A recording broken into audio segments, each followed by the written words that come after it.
आज के लेक्चर में मैं आपको पीएन जंक्शन डायोड पढ़ाऊंगा। इससे पहले वाले लेक्चर में मैंने आपको पीएन जंक्शन सिखा दिया है। तो एक बार मैं आपको पीएन जंक्शन जो है रिकैप करा देता हूँ।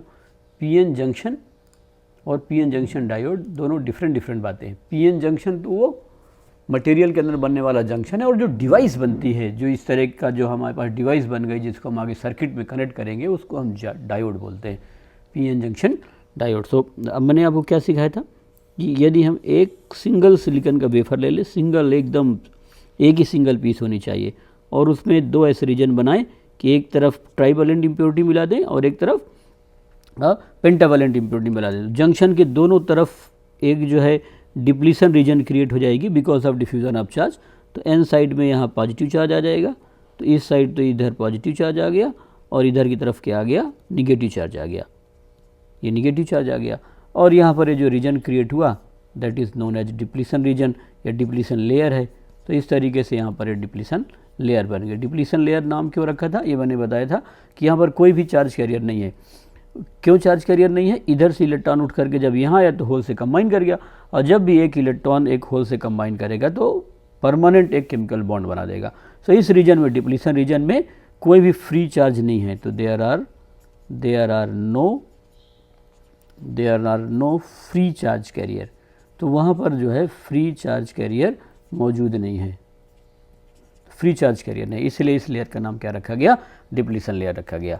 ये मैंने बताया था कि ये जो है इधर का मटेरियल न्यूट्रल है और ये वाला मटेरियल भी क्या न्यूट्रल, केवल यहीं पर क्या है, चार्ज आया है। तो बाकी यदि आप इस रीजन को देखते हैं तो ये न्यूट्रल है, पूरा पहले न्यूट्रल था, और इधर वाला भी आप यदि देखते हैं तो ये रीजन भी क्या होगा, न्यूट्रल ही होगा। केवल चार्ज कहाँ पर है, जंक्शन के अराउंड है। उसका मैंने आपको डायग्राम बना करके दिखाया था। अब ये हमारे पास एक डिवाइस है, इस डिवाइस को हम आगे बैटरी से कनेक्ट करेंगे, तो ये जो डिवाइस बनेगी that is known as diode. तो हम उस डिवाइस का नाम क्या रख रखे हैं, डायोड। तो आज मेरे को आपको डायोड सिखाना है, सो पीएन जंक्शन डायोड। तो आज हमारा जो लेक्चर है वो है पीएन जंक्शन डायोड, जिसको सिंपली मैं हमेशा क्या लिखूँगा, डायोड ही लिखूँगा। अब आप देख ली बेटा कि हमने क्या पढ़ा था कि हमारे पास डायोड, अब इस मटेरियल को, ये जो हमारे पास डिवाइस बन गई, मटेरियल बन गई, इसको हमें कनेक्ट करना है। और कनेक्ट किसके साथ करना है, बैटरी के साथ। तो इस बैटरी को किस तरीके से कनेक्ट करेंगे ये आगे हमें समझना है। तो एक तरफ पॉजिटिव चार्ज आ गया और एक तरफ क्या है, निगेटिव चार्ज है। ये हमारी डिवाइस है, ये पी साइड है और ये एन साइड है, केवल यहीं तक है ये, बस ख़त्म, इसके बाद चार्ज नहीं है। अब मुझको इस बैटरी से इसको कनेक्ट करना है। अब अंदर की जो इलेक्ट्रिक फील्ड है, इनबिल्ट इलेक्ट्रिक फील्ड जो थी, वो मैंने आपको बता रखा है कि जो अंदर की इनबिल्ट इलेक्ट्रिक फील्ड है वो तो इधर की तरफ है, ये है। अब मैं इसको बैटरी से कनेक्ट करना चाहता हूँ, तो मैंने इसको बैटरी से कनेक्ट करना, ये कनेक्ट यहाँ पर हमने वायर लगा रखे होंगे। अब जब मैं इसको बैटरी से कनेक्ट करूँगा तो मेरे पास दो तरह कनेक्शन होंगे। ये इधर की तरफ से पी साइड को पी साइड से कनेक्ट कर दिया, और पी साइड को एन साइड से कनेक्ट कर दिया। यह मेरे पास एक दूसरी भी चॉइस होगी। दूसरी चॉइस क्या होगी, ज़रा एक बार दूसरी चॉइस को भी देख लेते हैं। सो दूसरी चॉइस है हमारे पास, थोड़ा सा छोटा बना लेता हूँ। तो दूसरी चॉइस ये है हमारे पास, जैसे ये ले लिया मैंने, और इधर की तरफ प्लस चार्ज है, ये मैंने यहाँ पर प्लस चार्ज बना लिया, और इधर की तरफ माइनस चार्ज है, ऐसे बना लिया है ना, इस तरीके से। ये अब ये तो देखो पी साइड है और ये कौन सा है, एन साइड है। यहाँ से कनेक्ट करने के लिए हम बैटरी लगा के रखते हैं, और मैंने क्या किया, इसको पी साइड को निगेटिव से कनेक्ट कर दिया और निगेटिव वाले को किससे कनेक्ट कर दिया, पॉजिटिव से कनेक्ट कर दिया। सो ये दो तरह के कनेक्शन होंगे। पी को, P side of the diode is connected to negative terminal of the battery, and P side of the diode is connected to positive terminal of the battery. अब हम बार बार इस तरह का डायग्राम तो बनाएंगे नहीं, तो इसके लिए हम सर्किट सिंबल बनाएंगे। तो सर्किट सिंबल क्या हुआ, इस तरह का सर्किट सिंबल बनाते हैं। ये जो लाइन है ये एन को दिखाएगी और ये जो ट्रायंगल है वो पी को बताएगा। सो ये डायोड का सर्किट सिंबल हो गया। मेन डायोड तो ये है, लेकिन हम सर्किट सिंबल इस तरीके से डिनोट करेंगे, और ये पी से कनेक्ट हो गया। तो ये जो ट्रायंगल का ये वाला एंड है ये पॉजिटिव को बताता है और ये निगेटिव को। इसी तरीके से इसका भी सर्किट सिंबल बनाएंगे। पी इधर है तो ये ट्रायंगल पॉजिटिव वाले को बताया, और ये लाइन जो है निगेटिव को बता रही है। सो ऐसे करके मैंने यहाँ से कनेक्ट कर दिया। सो ये हो गया। अब ये जो इस तरह का कन्फिग्रेशन है इसको बोलते हैं फॉरवर्ड बायस। सो फॉरवर्ड बायस है, बायस का मतलब कनेक्शन, और ये जो उल्टा हमने लगा रखा है इसको लिखते हैं रिवर्स बायस। सो बायसिंग का मतलब होता है कि किसी डायोड को या किसी ट्रांजिस्टर को एक्सटर्नल बैटरी से कनेक्ट करना। सो हमारे पास ये निगेटिव टर्मिनल है, ये पॉजिटिव टर्मिनल है, यहाँ पॉजिटिव निगेटिव। सो हमारे पास यदि कोई डायोड है तो उस डायोड को हम लोग दो तरीके से कनेक्ट कर सकते हैं। ये तो डायोड के पॉजिटिव साइड को बैटरी के पॉजिटिव टर्मिनल से जोड़ेंगे, ये तो डायोड के पॉजिटिव साइड को बैटरी के निगेटिव टर्मिनल से जोड़ेंगे। जब हम डायोड के पॉजिटिव साइड को पी साइड से कनेक्ट करते हैं तो हम इस तरह की कनेक्शन को फॉरवर्ड बायसिंग बोलते हैं। बायस का मतलब यहाँ पर connecting our device with the battery से कनेक्ट करना, एक्सटर्नल सोर्स उसको अप्लाई करना, ये क्या कहलाता है? बायसिंग कहलाता है।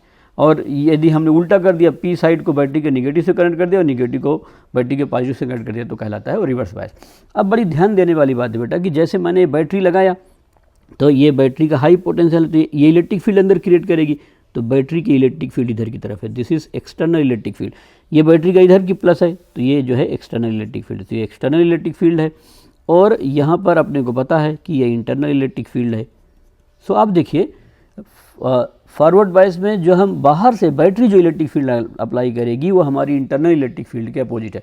इंटरनल इलेक्ट्रिक फील्ड कैसे आई थी? ये मैंने आपको बताया था कि due to diffusion of charge, junction के दोनों तरफ चार्ज डेवलप हो जाता है और चार्ज यदि है तो उसकी अपनी एसोसिएटेड फील्ड होगी। ये जो इलेक्ट्रिक फील्ड है ये चार्ज के फर्दर डिफ्यूजन को रोकती है, मतलब डिफ्यूजन को कम करती है, लेकिन ड्रिफ्ट को बढ़ाती है, ड्रिफ्ट को सपोर्ट करती है। सो हम जब फॉरवर्ड बायस करेंगे तो चूँकि हमारी अप्लाइड इलेक्ट्रिक फील्ड हमारी इनबिल्ट इलेक्ट्रिक फील्ड के अपोजिट डायरेक्शन में है, तो उस इलेक्ट्रिक फील्ड की वैल्यू को क्या करेगा? कम करेगा। और यहाँ पर क्या करेगा? इलेक्ट्रिक फील्ड की वैल्यू को बढ़ाएगा। सो ये एक्सटर्नल इलेक्ट्रिक फील्ड है। बैटरी लगाने का मतलब है कि बैटरी के दोनों टर्मिनल के बीच पोटेंशियल डिफरेंस है, पोटेंशियल डिफरेंस है, तो वहाँ पर क्या होगा कि वो इलेक्ट्रिक फील्ड एग्जिस्ट करेगी। सो इस तरीके से हम जो है इसको बायसिंग में बता सकते हैं। सो ये तो हमारा कनेक्शन हो गया कि किस तरीके से हम अपने डायोड को बैटरी के साथ कनेक्ट कर सकते हैं। तो हम फॉरवर्ड बायस और रिवर्स बायस पर अलग से कुछ इंपॉर्टेंट पॉइंट्स लिखेंगे जो थ्योरेटिकली अपने से पूछा जाता है। सो सबसे पहला है forward bias. Forward bias, so forward bias में क्या क्या है? पहला ये है कि P side is connected to positive terminal of the battery. So जो उसका पी साइड है that is connected to positive terminal of the battery, और N side is connected to अब ये लिखने की ज़रूरत नहीं है, तो कनेक्ट ही करेंगे। N side is connected to negative terminal of the battery. अब आपसे आगे पूछेगा कि भाई होगा क्या इसके कनेक्शन से? तो एक ये होगा कि मैंने अभी आपको बताया था कि जो इंटरनल इलेक्ट्रिक फील्ड है, हमारी इंटरनल इलेक्ट्रिक फील्ड ये कहाँ से कहाँ तक होगी? पॉजिटिव से negative, N side to P side, और एक्सटर्नल कहाँ है? पी साइड से एन साइड। तो हमारी external electric field internal electric field के अपोजिट है, तो इंटरनल इलेक्ट्रिक फील्ड की वैल्यू क्या हो जाएगी? कम हो जाएगी। सो यहाँ पर ये लिखूंगा कि इंटरनल इलेक्ट्रिक फील्ड, जो इलेक्ट्रिक फील्ड एग्जिस्ट कर रही है पहले से, internal electric field decreases. So internal electric field को क्या करेगा? वो डिक्रीज कर देगा। Internal electric field decreases. अब इलेक्ट्रिक फील्ड घट रही तो डिप्लीशन लेयर की विड्थ भी क्या होगी? कम होगी। डिप्लीशन लेयर क्यों आई थी? क्योंकि चार्ज कैरियर जो है वो पी साइड से होल एन साइड में चले गए, उधर से इलेक्ट्रॉन आ गए, इलेक्ट्रॉन होल आपस में कम बन गए, तो डिप्लीशन लेयर बन गई। अब डिप्लीशन लेयर की विड्थ जो होगी वो इस बात पर डिपेंड करेगी कि हमारी फील्ड कम है ज़्यादा है। यदि फील्ड की वैल्यू कम होगी तो डिप्लीशन लेयर की विड्थ भी क्या हो जाती है? कम हो जाती है। सो आपको फैक्ट की तरह ध्यान रखना है, रीजन नहीं पूछता क्यों घट जाती है, बट आप जो है बाहर से इलेक्ट्रिक फील्ड लगाएंगे तो वो जो है विड्थ को कम कर देता है। सो यहाँ पर आप लिखेंगे width of depletion layer, width of depletion layer decreases, width of depletion layer decreases. Depletion layer की विड्थ क्या होगी? कम हो जाएगी। इसके बाद अपने को ये समझना है कि पोटेंशियल बैरियर क्या होगा। सो पोटेंशियल बैरियर की हाइट भी क्या हो जाएगी? कम हो जाएगी। So height of potential barrier decrease, या केवल पोटेंशियल बैरियर भी लिख। ये छोटे छोटे फैक्चुअल बातें हैं जो अपने को ध्यान रखना है। हाइट ऑफ पोटेंशियल बैरियर, यदि इनमें से कोई चीज़ नहीं आती है तो पहला वाला लेक्चर आप देख सकते हैं। Height of potential barrier decreases. तो हमारा जो पोटेंशियल बैरियर है उसकी हाइट भी क्या हो जाएगी? कम हो जाएगी, क्योंकि हमारा अप्लाइड पोटेंशियल और पहले वाला अप्लाइड पोटेंशियल एक दूसरे के निगेटिव हैं, अपोजिट हैं। है ना। तो क्योंकि हमने P को P से कनेक्ट किया, N को N से कनेक्ट किया, और मैंने आपको इससे पहले वाले लेक्चर में बताया था कि P साइड का पोटेंशियल कम होता है और N साइड का पोटेंशियल ज़्यादा है। तो जिधर कम है उधर आपने हाई लगा दिया और जिधर का हाई है उधर की तरफ लो लगा दिया, तो दोनों तरफ के पोटेंशियल की वैल्यू कम कर देगा, जिससे उसकी हाइट क्या हो जाएगी, कम हो जाएगी। तो height of potential barrier decrease है, विड्थ डिक्रीज हो जाएगी, इंटरनलिटी फील्ड कम हो जाएगी, पोटेंशियल बैरियर की हाइट कम हो जाएगी। और इसमें क्या हो सकता है कि अब हम जब डायोड को कनेक्ट करेंगे तो होगा क्या। सो अब जब डायोड को फॉरवर्ड बायस में करंट करेंगे तो करंट कनेक्ट करते ही जो है वो करंट फ्लो नहीं करेगी। सो when forward bias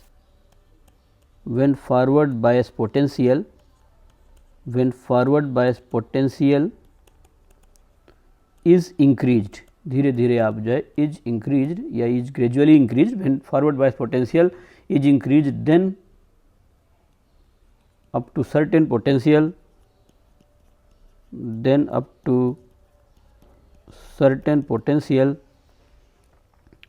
there is no current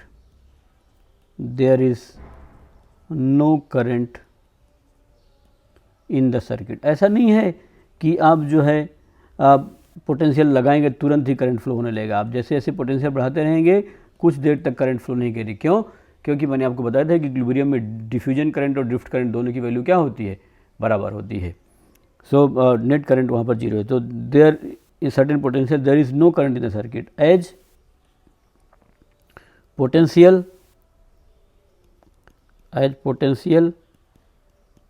is further increased, then current suddenly becomes high। एक लिमिट के बाद जो है आप आगे बढ़ाएंगे तो करंट की वैल्यू क्या हो जाएगी, हाई होएगी। तो ये पोटेंशियल, जिस पोटेंशियल पर करंट अचानक ज़्यादा बहने लगती है वो पोटेंशियल क्या कहलाता है, नी वोल्टेज कहलाता है। तो आप यहाँ पर लिख लेते हैं द पोटेंशियल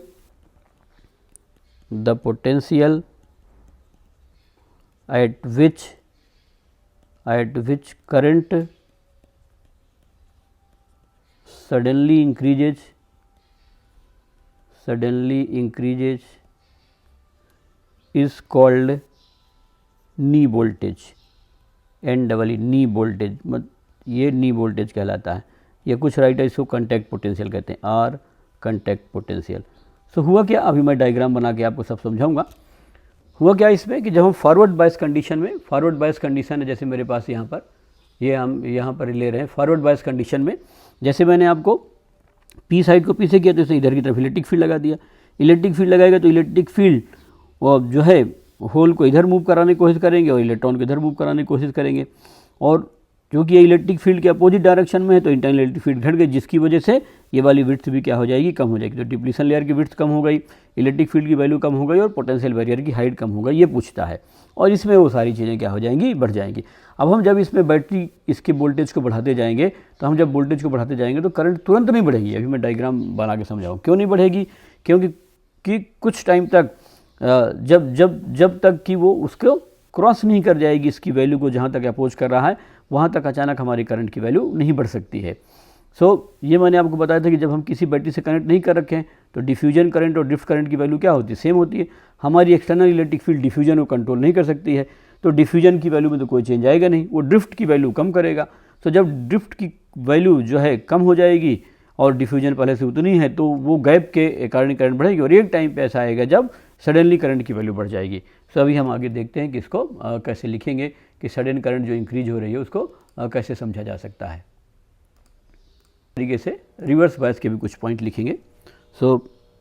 रिवर्स बायस का मतलब ये होता है कि हमारे पास एक डायोड है और उस डायोड को मैंने बैटरी से इस तरीके से कनेक्ट किया है कि डायोड का पी साइड जो है उसके बैटरी के एन से कनेक्ट हो जाता है। तो यहाँ पर क्या होगा, पी साइड ऑफ डायोड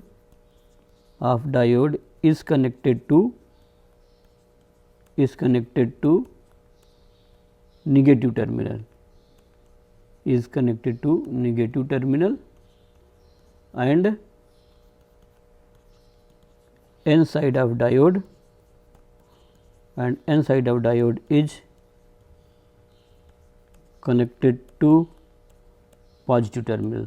ये मैंने आपको डायग्राम बना के पहले समझा दिया है, पॉजिटिव टर्मिनल, तो उसको उल्टा कनेक्ट कर। अब इसका फ़ायदा क्या होगा, क्योंकि दोनों इलेक्ट्रिक फील्ड एक ही डायरेक्शन में आ जाएंगी तो इंटरनल इलेक्ट्रिक फील्ड की वैल्यू बढ़ जाती है। सो आप यहाँ पर लिखेंगे internal electric field, internal electric field increases, तो इंटरनल इलेक्ट्रिक फील्ड की वैल्यू बढ़ जाती है, डिप्लीशन लेयर की विड्थ भी बढ़ जाएगी, सब कुछ बढ़ जाता है इसमें। विड्थ ऑफ डिप्लीशन लेयर लिख देता हूँ। सो यहाँ पर मैं लिखता हूँ width of depletion layer, width of depletion layer increases, तो जो डिप्लीशन लेयर है उसकी विड्थ क्या हो जाती है, बढ़ जाती है, width of depletion layer increases. हाँ, इसके बाद height of potential barrier increases, height of potential barrier increases, height of potential barrier increases, तो पोटेंशियल बैरियर की हाइट भी क्या हो जाती है। अब मैं एक बहुत फैक्चुअल बात लिखा रहा हूँ कि under reverse bias a very small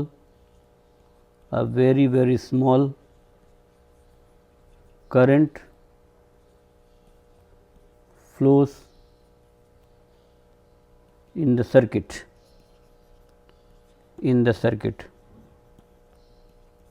this current is due to minority। ये सब बातें मैं आपको समझाऊंगा, ये आपको इधर उधर से कहीं से पढ़ने की जरूरत नहीं है, गलत सीख जाएंगे आप। Under reverse bias very small current flows in the circuit, this current is due to minority charge carrier, है ना। अब होगा क्या कि आप जो है आप रिवर्स बायस बढ़ा देंगे। देखिए यहाँ पर आ जाते हैं पहले डायग्राम में, शायद यहाँ पर था, ये बढ़ा दिया, तो अब देखिए इसने इलेक्ट्रिक फील्ड की वैल्यू बढ़ा दिया, विड्थ बढ़ गई। अब जब यहाँ पर इलेक्ट्रिक फील्ड बढ़ेगी तो यहाँ पर ड्रिफ्ट बढ़ाने की कोशिश करेगी, क्योंकि ये फील्ड जो है इधर के माइनॉरिटी चार्ज कैरियर पर फोर्स लगाएगी, तो विड्थ बढ़ गई तो ज़्यादा दूर तक। अब हमारा चार्ज कैरियर यहाँ आया, यहाँ स्विप कर गया, तो विड्थ बढ़ गई, यहाँ पर इलेक्ट्रिक फील्ड की स्ट्रेंथ बढ़ गई, जिसकी वजह से वो क्या करेगा, ड्रिफ्ट वेलोसिटी बढ़ा देगा। ड्रिफ्ट वेलोसिटी बढ़ेगी तो माइनॉरिटी चार्ज कैरियर करंट बढ़ जाएगी। लेकिन ये जो करंट है ये बहुत छोटी होती है, माइक्रो एम्पियर और नैनो एम्पियर के रेंज की है। और हम जब इलेक्ट्रॉनिक सर्किट ले रहे होते हैं तो हमारी करंट मिली एम्पियर में, तो हम जो प्रैक्टिकल करंट जो कुछ इफेक्ट ला सकती है, जो सर्किट में हमें ऑब्जर्वेबल इफेक्ट दिखाई देंगे, वो मिली एम्पियर से छोटी नहीं होती है। अब मैं आपको सब आगे डायोड की जब एप्लीकेशन सिखाऊंगा तो इन सब बातों पर बहुत ध्यान रखेंगे। हाँ, सो हम जब सर्किट सॉल्व कर रहे होंगे तो हम इस छोटी जो करंट मैंने वेरी स्मॉल करंट लिखा है, इसको हम प्रैक्टिकली जीरो मान लेंगे। सो कब जीरो लेना है, कब जीरो नहीं लेना है, ये मैं आपको आगे कॉन्टेक्स्ट में बताऊंगा। बट जब हम रिवर्स बायस बढ़ाते हैं तो ये बहुत ही स्मॉल करंट जो है फ्लो होती है।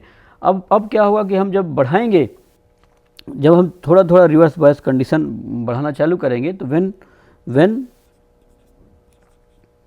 Potential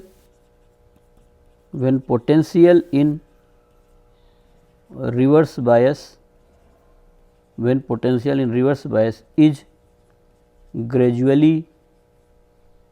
is gradually increased, when potential in reverse bias is gradually increased, then up to certain potential,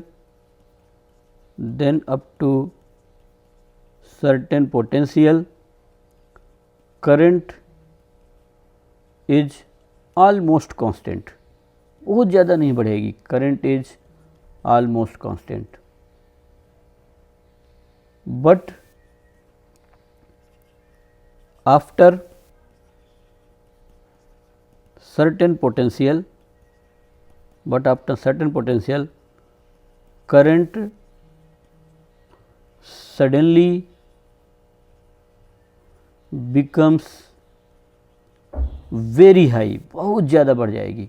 तो ये जो पोटेंशियल है उसे हम ब्रेक डाउन वोल्टेज बोलते हैं। दिस पोटेंशियल, ये सब मैं आपको आगे बहुत डिटेल में समझाने वाला हूँ। This potential is called breakdown voltage. तो आप देखिए दोनों में एक ही तरह की चीज़ें मिल रही हैं, लेकिन दोनों का बिहेवियर अलग अलग है, दोनों की वैल्यू अलग अलग आएगी अपने को, और ये आपको सब बताया जाएगा। जैसे हमारे पास कोई वायर होती थी, कोई रेजिस्टेंस वायर होती थी, तो उसमें कोई फ़र्क नहीं पड़ रहा था, आप उसको कहीं से भी कनेक्ट कर दीजिए, उसमें करंट जाएगी।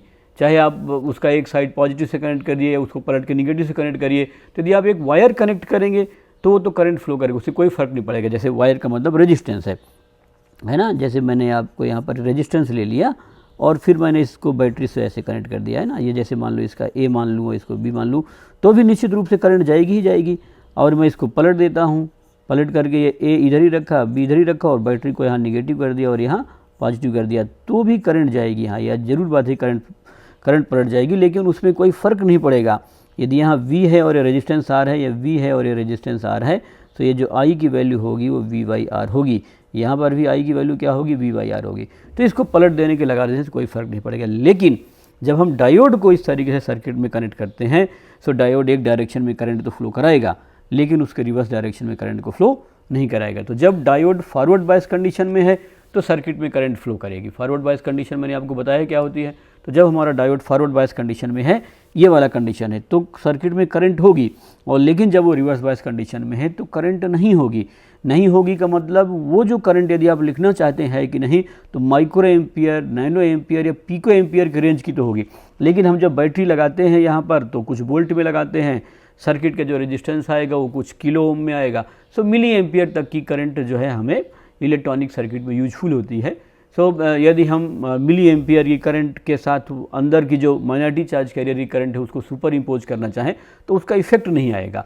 इसलिए हम जब सर्किट सॉल्व कर रहे होते हैं तो उस बात को ड्रॉप कर देते हैं और ये लिखना चालू कर देते हैं कि रिवर्स बायस में कोई भी करंट फ्लो नहीं करेगी। इस तरीके से मैंने आपको डायोड के कनेक्शन पढ़ा दिए। हमारे पास पीएन जंक्शन डायोड है जिसको हम सिंपली डायोड लिख रहे हैं, और डायोड को हम दो तरीके से कनेक्ट कर सकते हैं। एक तरफ का कनेक्शन फॉरवर्ड बायस कहलाता है और दूसरी तरफ का कनेक्शन रिवर्स बायस कहलाता है। फॉरवर्ड बायस कंडीशन में क्या है, इलेक्ट्रिक फील्ड कम हो जाएगी, डिप्लीशन लेयर की विड्थ कम हो जाएगी, पोटेंशियल बैरियर की हाइट कम हो जाएगी। जैसे जैसे हम फॉरवर्ड बायस पोटेंशियल बढ़ाएंगे तो कुछ टाइम तक तो कोई भी करंट नहीं होगी, लेकिन फिर सडनली करंट बढ़ जाएगी। इसी तरह रिवर्स बायस में इंटरनल इलेक्ट्रिक फील्ड बढ़ जाएगी, पोटेंशियल बैरियर की हाइट बढ़ जाएगी, डिप्लीशन लेयर की विड्थ बढ़ जाएगी, ये सारी चीज़ें बढ़ जाएंगी। कुछ पोटेंशियल तक तो नेग्लिजिबल करंट फ्लो करेगी, बहुत माइक्रो एम्पियर की रेंज फ्लो करेगी, जिसको हम जीरो भी लिख सकते हैं। और after certain potential current will abruptly increase, sudden वहाँ पर करंट का क्या होगा, इंक्रीमेंट होगा। अब मैं इसमें डायोड की आपको IB कैरेक्टरिस्टिक बता देता हूँ। IB कैरेक्टरिस्टिक का मतलब होता है प्रैक्टिकल ग्राफ। आपके पास जो ग्राफ है उसका BI कर्व आप बनाते हैं, जिसको हम IB कैरेक्टरिस्टिक्स बोलते हैं। नेक्स्ट मेरे को आपको इसमें बताना है IB characteristic, IB characteristics. IB characteristics में हम लोग क्या करते हैं कि फॉरवर्ड बायस और रिवर्स बायस के लिए ग्राफ बनाते हैं। तो आप थोड़ा समझ लीजिए, है ना, बहुत आसान है। इधर की तरफ तो हम वोल्टेज रखते हैं और इधर की तरफ ग्राफ। I और B कैरेक्टरिस्टिक का मतलब ग्राफ होता है।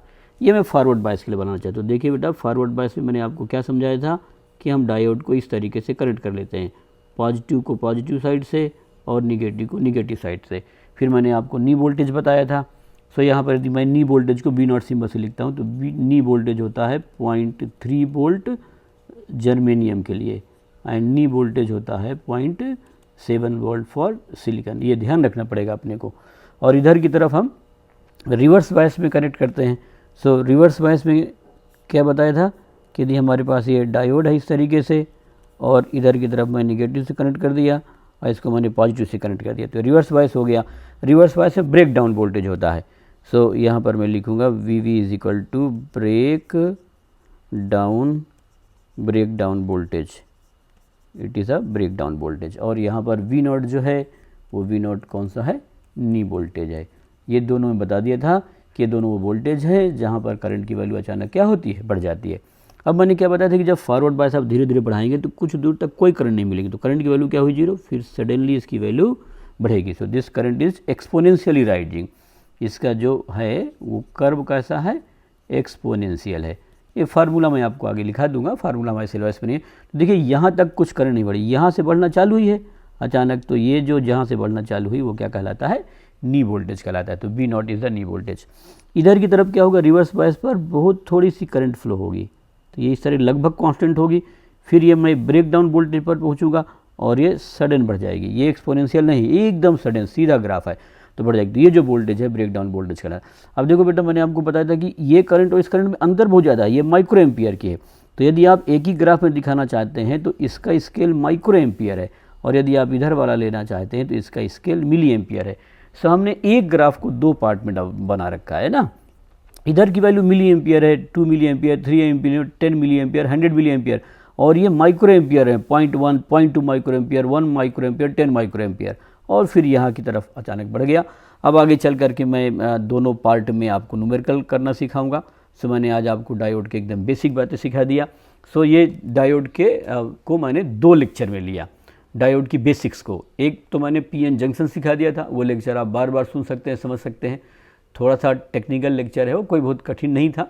अब वहाँ पर मेन था चार्ज डिफ्यूजन के, दोनों तरफ चार्ज की वैल्यू क्या है, अलग अलग है। सो डिफ्यूजन प्रोसेस के कारण वहाँ पर जो है चार्ज कैरियर का फ्लो होगा ही होगा, जिसकी वजह से चार्ज आ जाएंगे, फील्ड डेवलप हो जाएगी। और आज हम वो जो जंक्शन बना और हमारे पास जो डिवाइस बनी, उस डिवाइस का नाम रख दिया डायोड। अब हम आगे डायोड पढ़ते रहेंगे, और डायोड के लिए हमने इलेक्ट्रिकल सिग्नल ले लिया, और डायोड के लिए इलेक्ट्रिकल सिग्नल लिया, और फिर हमने उसे कनेक्ट करने लगे। तो फॉरवर्ड बायस में हम देखे थे कि एक पार्टिकुलर वोल्टेज, तो यदि जर्मेनियम का डायोड है तो 0.3 वोल्ट तक, मतलब ये 0.3 तक कोई करंट नहीं मिलेगी। यदि सिलिकॉन का है तो 0.7 तक नहीं मिलेगी। ये वैल्यू मैं भी आपको आगे बताऊंगा। ये 1 वोल्ट, 2 वोल्ट से लेकर 10 वोल्ट, 20 वोल्ट, 100 वोल्ट तक कुछ भी हो सकता है। वो डिपेंड करेगा कि हमने डायोड किस तरह लिया है, उसकी डोपिंग क्या लिया है, वो डिपेंड करता है उसके अपने डायोड पर।